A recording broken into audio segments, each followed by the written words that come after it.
বিশ্বাস জীবন বদলানোর প্রথম ধাপ। ভয় এই শব্দটা শুনলেই মনে কেমন ভার জমে যায়।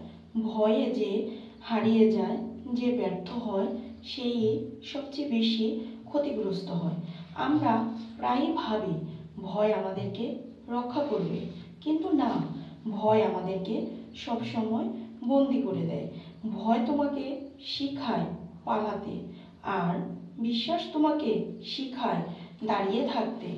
যখন তুমি ভয় থেকে সিদ্ধান্ত নাও, তখন তুমি বিশ্বাস থেকে দূরে সরে যাও।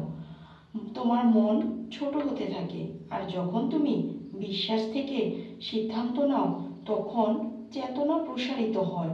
তখন তুমি অনুভব করো তুমি একা নও, এক অদৃশ্য শক্তি আছে তোমার জন্য। জীবনের প্রতিটি মুহূর্তে দুটি দরজা খোলা থাকে, একটি ভয়ের, আরেকটা বিশ্বাসের। তুমি যেই পথটা বেছে নিবে, সেইভাবেই তোমার ভবিষ্যৎ গড়ে উঠবে। একবার ভেবে দেখো, যে ফুলটি রাতের অন্ধকার ভেদ করে সূর্যের আলো দেখে, সেই ফুলটি কিন্তু অন্ধকারে ভয় পায়নি, সে কিন্তু জ্বলে উঠেছে।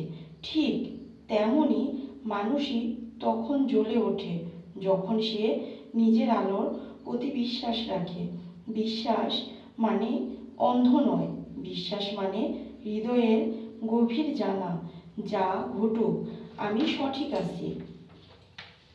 তুমি যখন ভয়কে জায়গা দাও, তখন তুমি সংকুচিত হও। আর যখন তুমি বিশ্বাসকে জায়গা দাও, তখন তুমি প্রসারিত হও।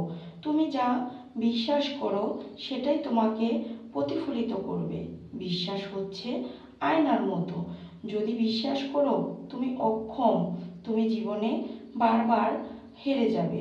আর তুমি যদি বিশ্বাস করো তুমি আলো গ্রহণ করবে, তাহলে সেই আলোই তোমার প্রতিফলন হবে, তোমার পথ আলোকিত করবে। আজ শুধু এক কাজ করো, যখন ভয় আসে নিজেকে বলো, আমি ভয় নয়, আমি বিশ্বাস। এই বাক্যটাই হবে তোমার মুক্তির মন্ত্র। ভয় নয়, বিশ্বাস তোমার জীবনের প্রথম পরিবর্তন। কারণ যেখানে বিশ্বাস আছে, সেখানেই জীবন আবার ফুটে ওঠে।